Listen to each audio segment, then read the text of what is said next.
ये कहानी गुनाहगार कौन का दूसरा भाग है जो आपके सामने प्रस्तुत कर रहा हूं। तब चोर ने कहा, जो चोरी मैंने की है उस गुनाह को मैं सबके सामने कबूल करता हूं और सजा पाने के लिए मैं तैयार हूं। लेकिन आपने जो गुनाह किया है वो गुनाह आपको कबूल है? तब राजा ने कहा, मैंने क्या गुनाह किया है और इसके लिए मुझे क्या सजा मिलनी चाहिए?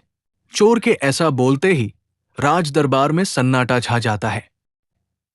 लेकिन चोर के द्वारा राजा पर आरोप लगाए जाने पर मानो सभी दरबारियों की जुबान बंद हो जाती है। सभी उस चोर की तरफ आश्चर्यचकित होकर देखने लगते हैं। तभी चोर ने कहा, राजन, थोड़ी देर के लिए मैं अपने सच्चे नागरिक कर्तव्य को भूलकर अपने रास्ते से भटककर चोरी जैसा जघन्य अपराध किया, तो आप मुझे मौत की सजा देने के लिए तत्पर हैं। और मैं आपकी नजर में और आपकी जनता की नजर में गुनाहगार हूं। और आपने जो गुनाह किए हैं उसका क्या? राजा चंद्रधर बोले, मैंने क्या किया है जिसकी सजा मुझे मिलेगी?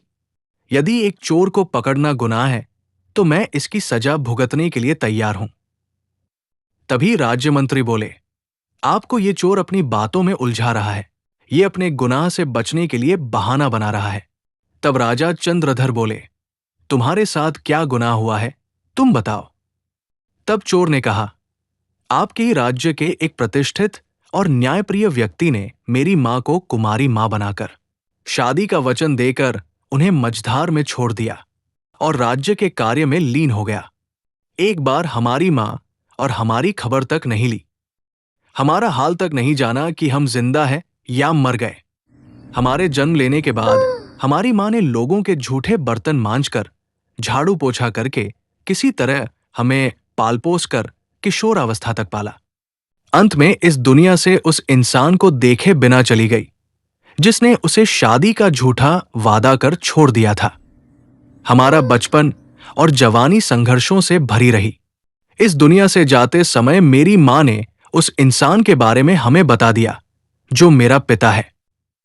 मैंने जितनी भी चोरी की है वो सभी चोरी का माल मेरे पास सुरक्षित है। मैं उन्हें लौटा दूंगा जिनका मैंने चोरी किया है। राजा ने कहा, जब तुम इतने संस्कारी हो तो तुमने चोरी क्यों की? तब चोर ने कहा, महाराज, आपका ध्यान अपनी तरफ आकर्षित करने के लिए मैंने ये सब किया है। तब चंद्रधर बोले, तुम्हारी मां का जीवन और तुम्हारा बचपन नष्ट करने वाला वो स्वार्थी गुनाहगार इंसान कौन है?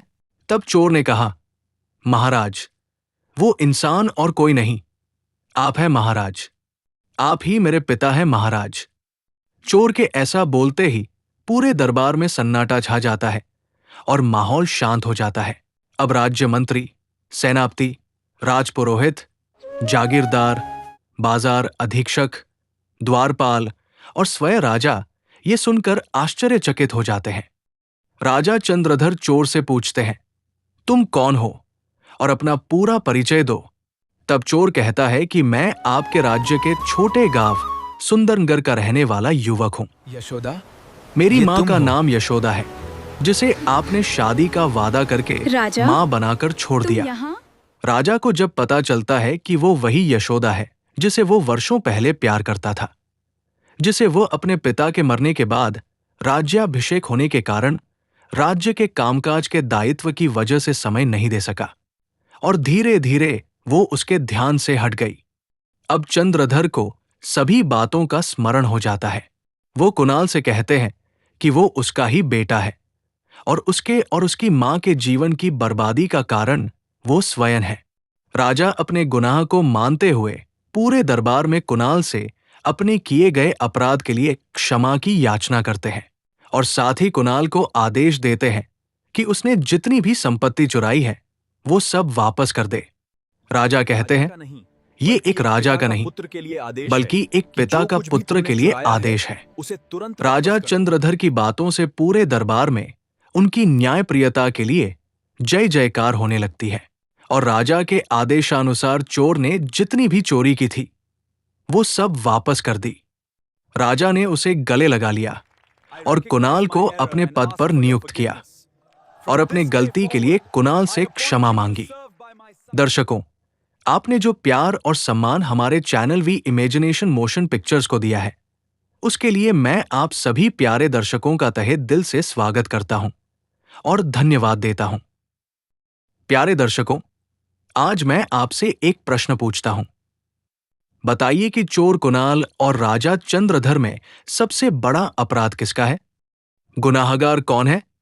वह चोर जो अपने सच्चे नागरिक होने का कर्तव्य भूलकर अपनी राह से भटककर चोरी जैसे गलत अपराध करता है और राज्य की शांति भंग करता है, या वो राजा जिसने अपने पिता होने के कर्तव्य का पालन नहीं किया, एक बच्चे को दुखों में छोड़ दिया और उसकी मां का जीवन बर्बाद कर दिया? आखिर गुनाहगार कौन है? कौन है गुनाहगार?